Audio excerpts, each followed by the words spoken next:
oftentimes women have the misconception that after a certain age, whether it's after they completed childbearing or after they have entered menopause,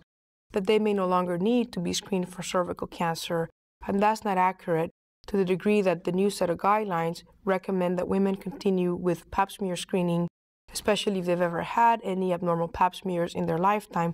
That screening needs to continue until they're in their late 60s or early 70s. Another misconception is that women who've had a hysterectomy because the cervix has been removed no longer need to be screened for cervical cancer, and that is also inaccurate. The new guidelines for pap smear screening from the American Board of OBGYN recommend that a woman begins to have cervical cancer screening at the age of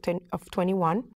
that the screening continued either every year if you're having a pap smear alone, or every 3 years if you're having a pap smear in combination with an HPV test. However, it is very important for a woman to know that even if she doesn't have to come in for a pap smear, she still needs to be seen every year by her gynecologist to have a pelvic exam and a GYN or a gynecological evaluation. So when we first see a patient at Mass General with cervical cancer, we put together a team of experts that includes a surgical expert, so a gynecologic oncologist,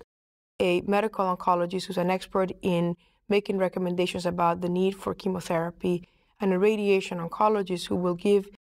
an opinion as to whether the patient's tumor will require treatment with radiation therapy.